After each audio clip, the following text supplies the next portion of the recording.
दोस्तों, सोचो एक देश जिसको ब्रेक्सिट के बाद दुनिया में नए ट्रेड पार्टनर्स की तलाश है और दूसरी तरफ भारत जिसका ट्रेड गेम दिन ब दिन स्मार्ट होता जा रहा है।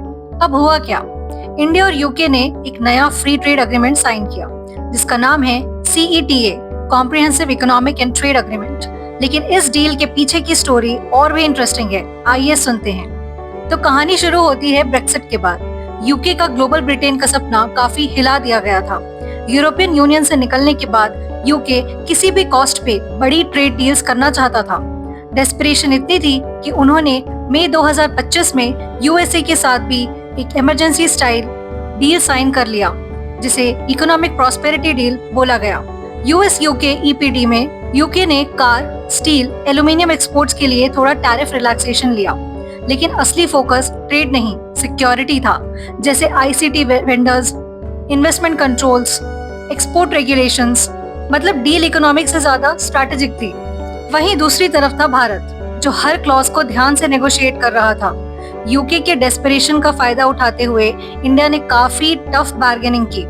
यूके ने एनवायरमेंटल और लेबर स्टैंडर्ड्स पे काफी पुश किया, लेकिन इंडिया ने स्मार्टली उन्हें सिर्फ बेस्ट एंडेवर बेसिस पे अग्री किया।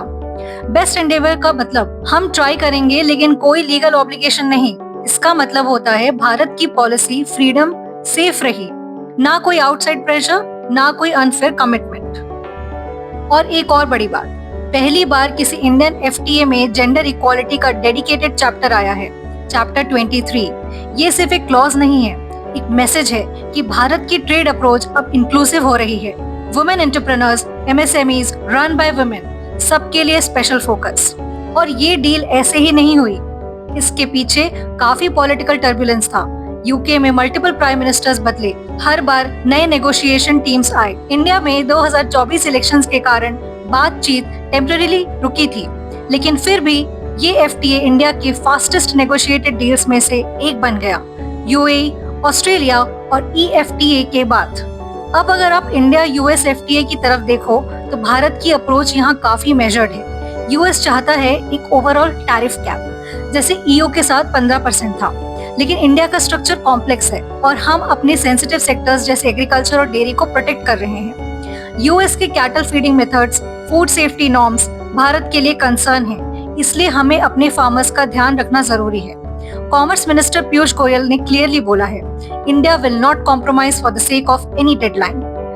इंडिया US से डिमांड कर रहा है स्टील ड्यूटीज हटाओ, ऑटो सेक्टर के लिए एक्सेस दो और डिजिटल टैक्स पर यूनिलैटरल रूल्स न थोपो। भारत कह रहा है हमें वैसे टर्म्स चाहिए जो फेयर और बैलेंस्ड हो। जब तक ऐसे टर्म्स नहीं मिलते कोई जल्दी नहीं है। तो दोस्तों, इंडिया यूके CETA एक इकोनॉमिक डील जरूर है, लेकिन इसके अंदर एक जियोपॉलिटिकल मैसेज छुपा है। भारत अब प्रेशर में आके डील्स नहीं करता, हर क्लॉज, हर टर्म अपने इंटरेस्ट में टेलर करता है। यूके के लिए ये डील एक पोस्ट ब्रेक्सिट एंकर बन गई और इंडिया के लिए एक मास्टर क्लास इन नेगोशिएशन। अगर आपको ये डील भारत के तरफ से एक स्ट्रॉन्ग मूव लगता है तो लाइक करो, कमेंट करो और चैनल को सब्सक्राइब करना ना भूलो। आपको क्या लगता है, क्या यूके के साथ भी हम इतना ही स्ट्रॉन्ग रह पाएंगे?